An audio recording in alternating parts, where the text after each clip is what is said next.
Picture this. The year is 1589, inside the dim corridors of the Louvre Palace. Candles flicker against cold marble, their trembling flames painting phantoms on the walls. In a private chamber heavy with the scent of rose oil and burning wax, a figure stands before a gilded mirror. He is no ordinary man. He is Henry III, King of France, the ruler of one of Europe's greatest kingdoms. And yet, the reflection staring back is not that of a king in armour, but of a woman. Silken sleeves shimmer under the glow. A string of pearls adorns a powdered neck. Rouge dusts pale cheeks, and a golden wig cascades in perfect curls down to the shoulders. In that secret moment, Henry is no longer a monarch. He is Henriette, the self he could never reveal. Power hides many secrets. Outside, his kingdom burns with religious hatred, Catholics and Protestants at each other's throats, France on the brink of collapse. But inside this room, the king finds the only peace he ever knew, in transformation, in disguise, in the fragile illusion of being free. His enemies would call him depraved, his allies would call him strange. But in truth, Henry was a man divided, a soul trapped between the throne and the mirror, and perhaps that's what makes his story timeless. Just as kings once lived under the eyes of their courtiers, we live today beneath the silent gaze of a digital court, where every secret is only one revelation away from destruction. Even kings hide from themselves. This is not a tale of mere eccentricity or scandal. It is a story of duality, of a man who learned to survive by mastering disguise. His secret life began long before the crown ever touched his head. To understand the tragedy of Henry III, we must first return to his childhood, to the moment when identity first clashed with destiny. Henry was born Alexandre Edouard de Valois in 1551, the fourth son of King Henry II and Catherine de' Medici, one of Europe's most powerful women. From the beginning, he was different. While his brothers rode horses and sparred with wooden swords, Alexandre preferred the music of the lute and the scent of lilies. He would rather sit in the silken chambers of his mother's ladies-in-waiting, watching them powder their faces and lace their gowns, than swing a sword in the practice yard. Not all princes are born for war at first. It was innocent curiosity, a boy mimicking what he saw. But one afternoon, when he was only 9 years old, he vanished from the royal festivities. The court searched for hours until they found him, in his mother's gown, standing before her mirror, twirling slowly with a smile of quiet wonder. When his father, the formidable Henry II, burst into the room, young Alexandre whispered, "I wanted to know what it felt like to be beautiful." That day, his father left in anger. His mother, Catherine, however, said nothing. She understood. She always did. And so began the quiet game of appearances, a game that would define the rest of his life. As he grew older, his mother, the legendary Catherine de' Medici, became both protector and strategist.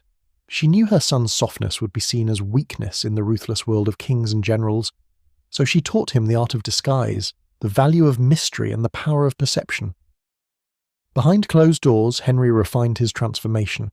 He learned to walk with poise, to speak softly, to dress with the precision of a courtesan. These were not just acts of expression. They were survival. Disguise was his armour. One court lady later recalled, "He appeared one night as a woman so graceful that none of us knew it was him until he spoke." In a diary once attributed to Henry himself, a line stands out. "I am my truest self when I am unseen." In public he was the charming prince. In private he was something more, something freer. But freedom always has a price, and in France the price of difference was blood. In 1569, France was torn apart by the wars of religion. Catherine needed loyal sons to defend the throne, and so, reluctantly, Henry was made commander of the royal army. To the astonishment of everyone, the delicate, perfumed prince became a formidable strategist. At Jarnac and Moncontour he led soldiers to victory with ruthless precision. He fought not with strength, but with patience, cunning, and control, the very skills he had perfected in hiding his inner life. His mask became his weapon, and yet, after battle, he would retreat to his tent, lock the door, and emerge transformed. The warrior gone, the silk returned. His soldiers called him our angel in armour, though few knew how literal the name truly was. The kingdom saw only the warrior, but inside him, another identity stirred restlessly, demanding to breathe.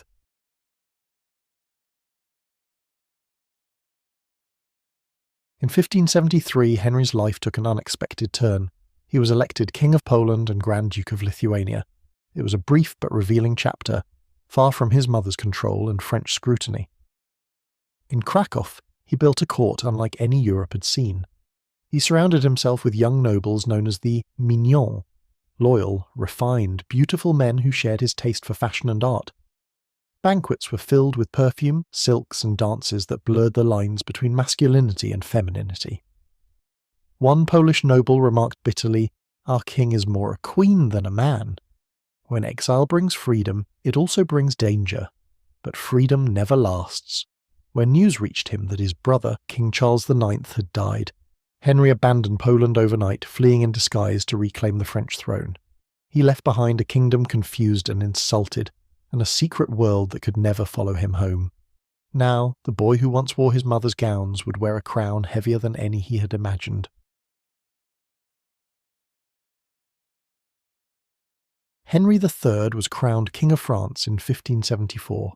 He entered Paris to the sound of church bells and thunderous applause, yet behind the triumph lay suspicion. The people whispered, "He is too soft, too elegant, too much like a woman." A king who was never allowed to be himself. To preserve his image, Henry performed masculinity like a stage act. He spoke of discipline and honour, commanded armies, and built alliances, but in private the silk still called to him. His court became infamous for its opulence, perfumed halls, mirrored chambers, and the mignons who followed him everywhere. Enemies accused him of indecency, calling his companions a brotherhood of sin. Pamphlets circulated describing him as a king, who painted his face like a courtesan, and wore pearls to council meetings. But what they missed was the tragedy behind the makeup. Henry was not mocking his throne. He was fighting to exist within it. Yet even the strongest disguise cannot protect a soul forever. In 1575, Henry married Louise of Lorraine, a gentle and devout woman. The union, arranged for politics, blossomed into quiet understanding. Louise did not mock his secrets. She guarded them. She helped him dress, selected fabrics, and even joined him in his private masquerades. When courtiers whispered, she smiled, for she knew the weight her husband carried. Even kings need sanctuary. But outside their chambers, hatred was growing. France was collapsing under religious war. The Catholic League, led by Henry of Guise, branded the king a heretic and a moral deviant. For them, his private life became proof of divine punishment, evidence that France was ruled by sin. The whisper became accusation. The accusation became rebellion. And when a king's secret becomes a nation's scandal, death is never far behind.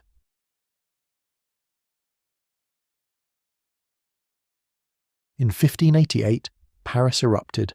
Crowds loyal to the Catholic League stormed the streets, erecting barricades and shouting for the king's blood. Henry fled his own capital, humiliated and broken. From exile, he struck back.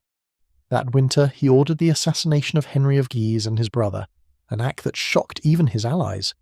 For a moment, he reclaimed control, but fate had already sealed his end. On August 1st, 1589, while resting at Saint-Cloud, a fanatical monk named Jacques Clement was granted an audience. He bowed, murmured a blessing, and stabbed the king in the stomach. As he bled, Henry whispered to his attendants, "Pray for me." I forgive him. Hours later, France's most enigmatic king was dead, his mirror smashed, his silks torn, his secrets buried with him. Even secrets die, but they do not disappear, and yet, even in death, Henry's image would live on, as both warning and reflection of how the world treats those who dare to be different. Centuries later, historians still argue, was Henry III a degenerate or simply misunderstood? In truth, he was a man trapped between identity and duty, a battle that has never truly ended. In the modern world, the glare of public judgment still destroys lives. The pressures that silenced Henry now echo through every screen, every social platform, every public scandal. The masks may have changed, but the fear remains the same. The past is never gone. It just changes its face. Henry's struggle to reconcile private truth with public expectation is not ancient history. It is the same struggle faced by anyone who lives under the weight of others' eyes. And like Henry, we too learn that survival sometimes means silence.